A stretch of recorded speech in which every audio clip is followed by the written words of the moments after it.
Assalamualaikum warahmatullahi wabarakatuh. Semoga kita semua dalam keadaan sehat walafiat.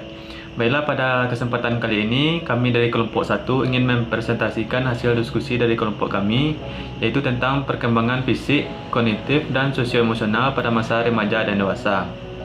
Baiklah, sebelumnya kami akan memperkenalkan diri terlebih dahulu. Perkenalkan, nama saya Rahmat Ramadan. Saya sebagai moderator dan pemateri ketiga.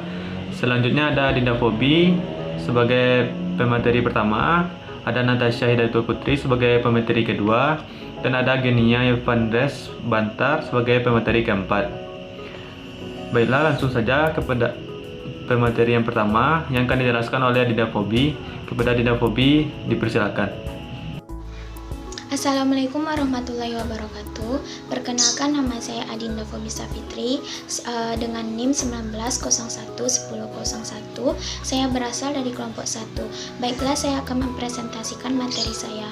Yang pertama yaitu pengertian masa remaja. Remaja merupakan masa peralihan dari masa kanak-kanak ke masa dewasa. Istilah ini menunjukkan masa dari awal puberitas sampai tercapainya kematangan. Biasanya hal ini terjadi pada laki-laki umur 14 tahun dan pada wanita umur 12 tahun. Menurut Harlock, bahwa masa remaja dimulai pada saat anak mulai matang seksual dan berakhir sampai mencapai usia dewasa yang secara hukum. Masa remaja ini terbagi atas dua, yaitu remaja awal dan remaja akhir. Remaja awal ini umurnya sekitar 13 sampai 17 tahun, sedangkan remaja akhir berkisar 18 tahun. Masa remaja ini merupakan masa yang banyak menarik perhatian dikarenakan sifat-sifat khasnya dan perannya yang menentukan di dalam masyarakat. Selanjutnya yaitu pertumbuhan dan perkembangan remaja. Pertumbuhan merupakan proses kematangan dari fungsi-fungsi fisik yang berlangsung secara normal dalam perjalanan waktu tertentu. Sedangkan perkembangan merupakan proses perubahan kualitatif yang mengacu pada kualitas fungsi organ-organ jasmani. Proses perkembangan akan berlangsung sepanjang kehidupan manusia, sedangkan perubahan akan seringkali akan berhenti jika seseorang telah mencapai kematangan fisik. Hubungan dan perbedaan antara pertumbuhan dan perkembangan aspek-aspek fisik. Yang pertama yaitu pertumbuhan aspek-aspek fisik. Pertumbuhan aspek fisik merupakan perubahan-perubahan fisik yang terjadi pada pertumbuhan remaja.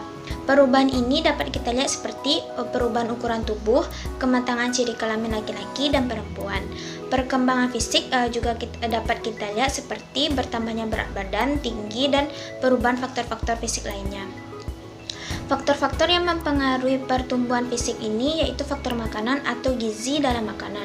Contohnya saja, seorang anak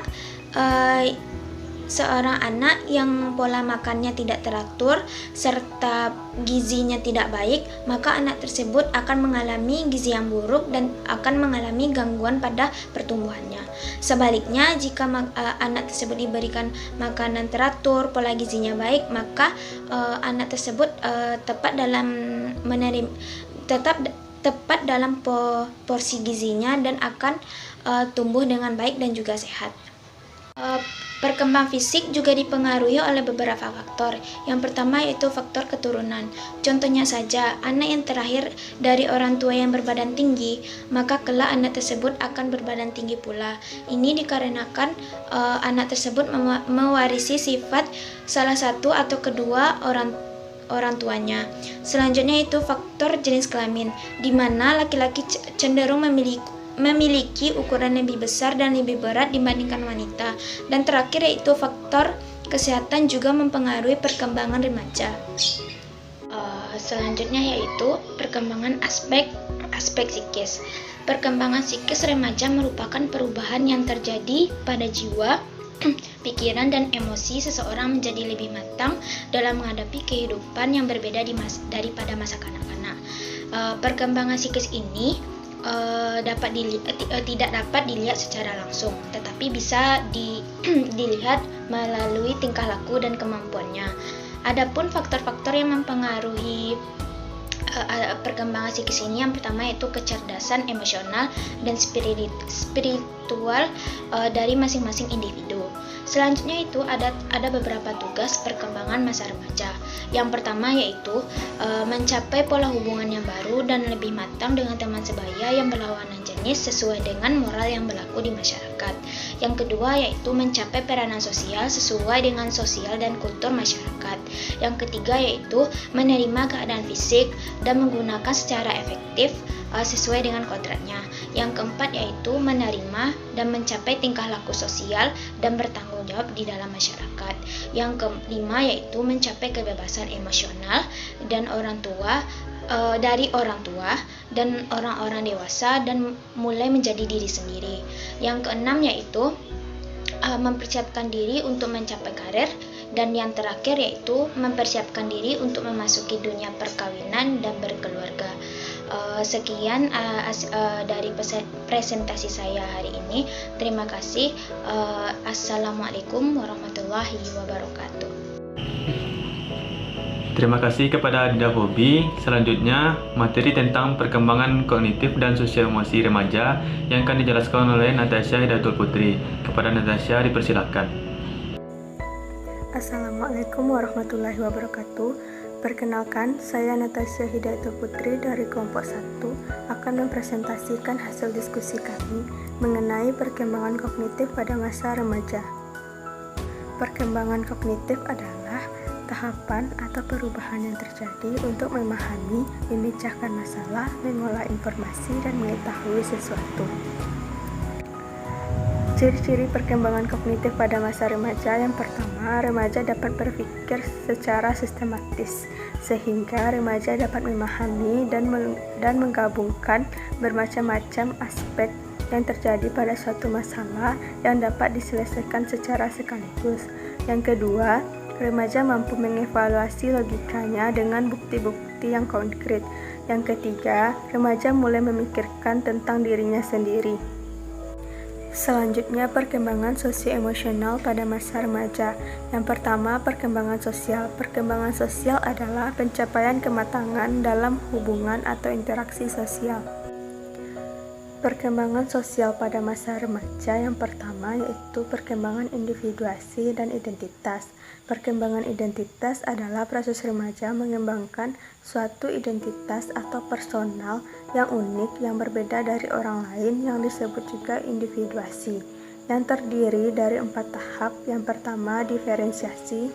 Yang kedua, praktis dan eksperimen. Yang ketiga, penyesuaian. Dan yang keempat, konsolidasi diri.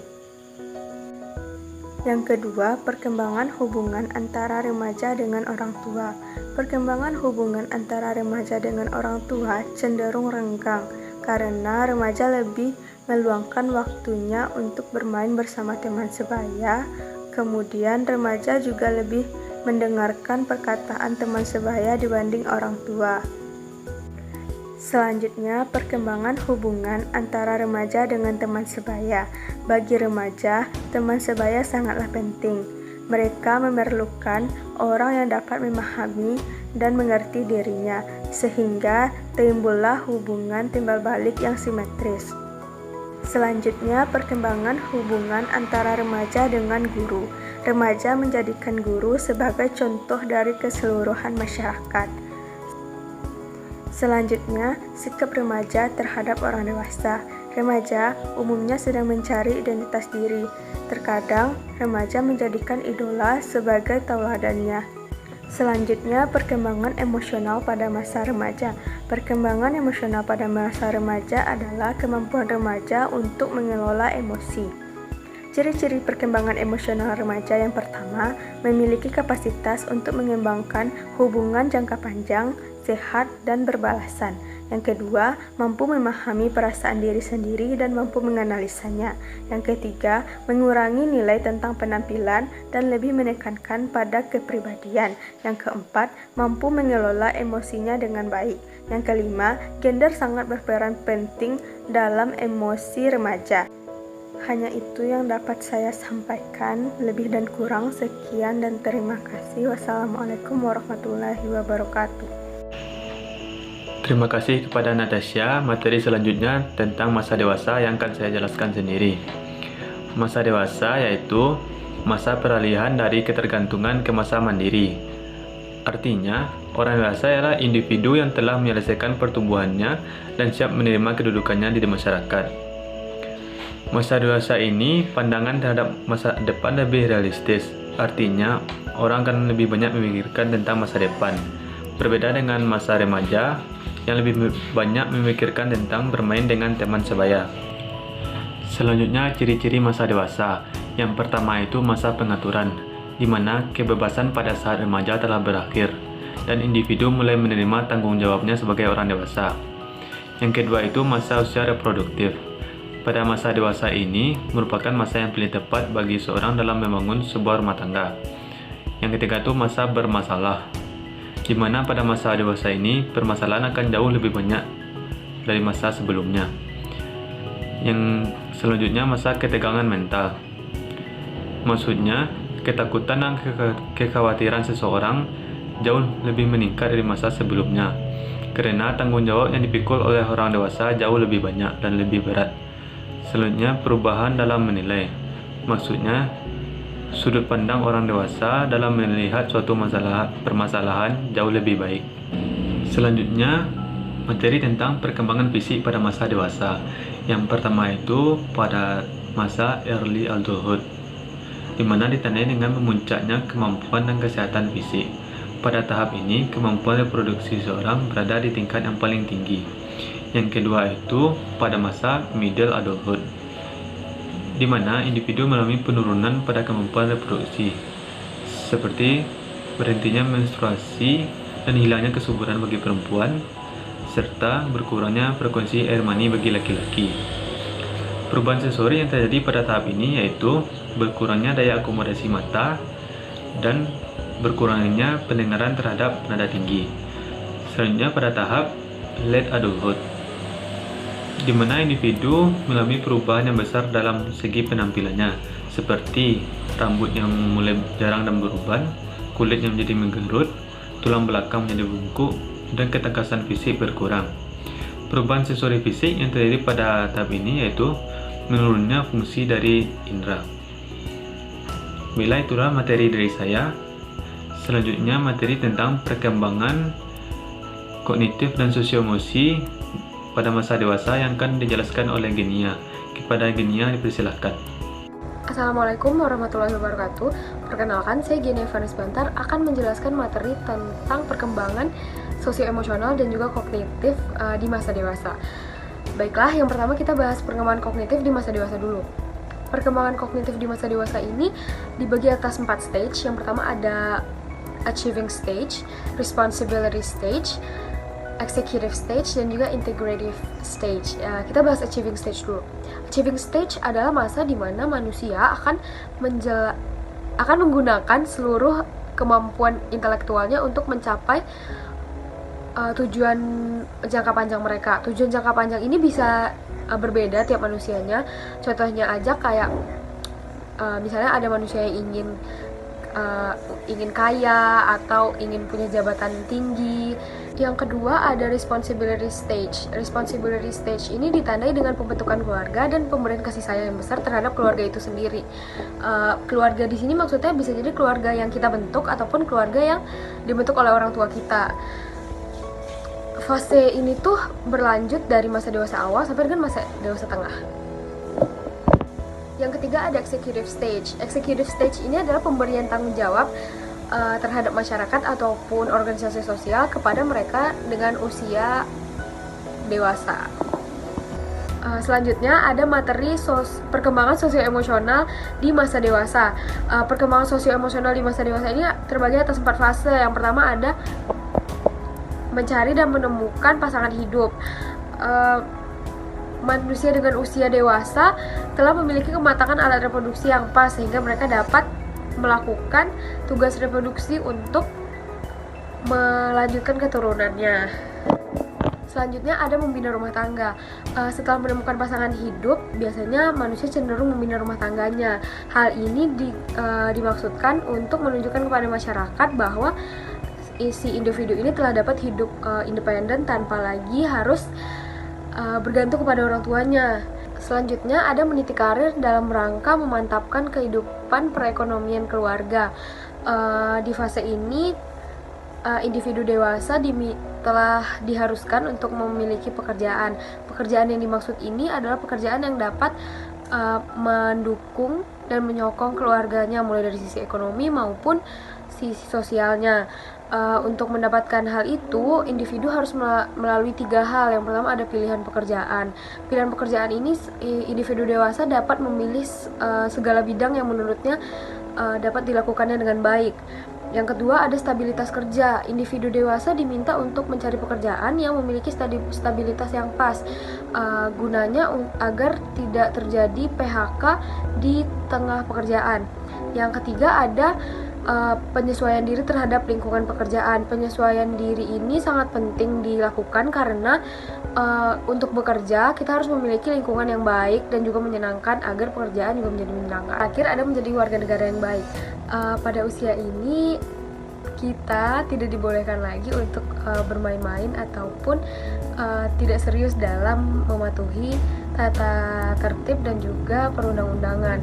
Oleh sebab itu, untuk menunjukkan bahwa kita ini telah dewasa, kita diminta untuk menaati dan juga tidak melanggar segala bentuk tata tertib yang telah ditetapkan oleh pemerintah. Terima kasih kepada saudari Genia. Baiklah, itulah presentasi dari kelompok kami. Jika ada kata-kata saya dan rekan-rekan saya yang salah, mohon dimaafkan. Wabillahi taufiq wal hidayah. Assalamualaikum warahmatullahi wabarakatuh.